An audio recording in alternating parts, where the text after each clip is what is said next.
កំពុងឆ្នាំងជាស្រុកកំណើតចំប៉ាល្អឆើតស្រស់ស្រអែមខ្ចីខ្ញុំឃើញតាំងពីមិនទាន់ពេញវ័យដល់អូនណាដឹងក្តីរូបល្អដាច់គេខ្ញុំដើរច្រើនស្រុកទួងចិត្តទួងឆ្ងាយកំពុងឆ្នាំងជាស្រុកកំណើតចំប៉ាល្អឆើតស្រស់ស្រអែមខ្ចីខ្ញុំឃើញតាំងពីមិនទាន់ពេញវ័យដល់អូនណាដឹងក្តីរូបល្អដាច់គេខ្ញុំដើរច្រើនស្រុក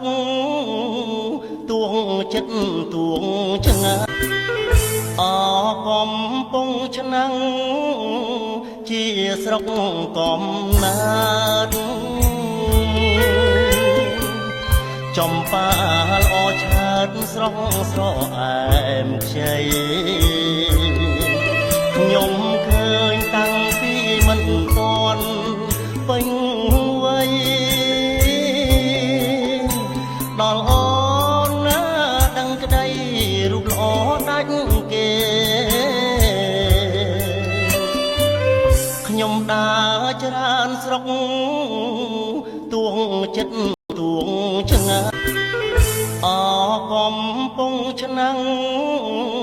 ជាស្រុកកំណើតចំប៉ាល្អឆើតស្រស់ស្រអែមខ្ចី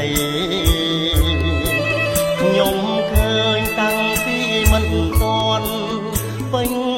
វ័យដល់អូនណាដឹងក្តីរូបល្អដាច់គេខ្ញុំដើរច្រើនស្រុកទួងចិត្តទួងឆ្ងាយ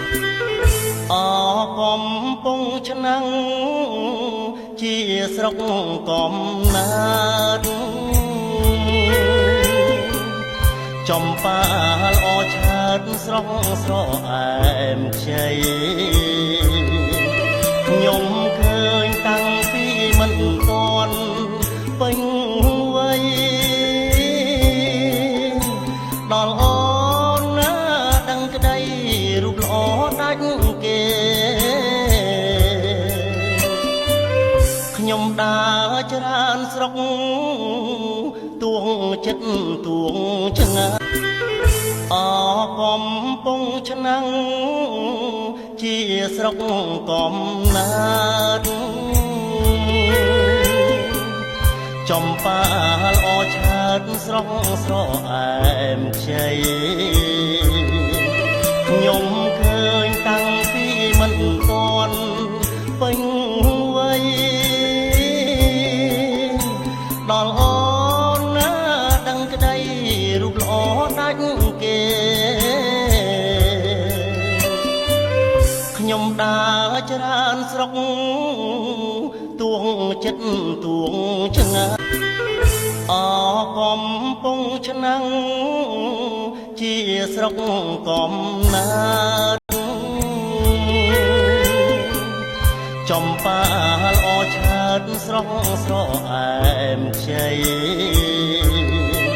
ខ្ញុំឃើញតាំងពីមិនទាន់ពេញវ័យដល់អូនណាដឹងក្តីរូបល្អដាច់គេខ្ញុំដើរច្រើនស្រុកទួងចិត្តទួង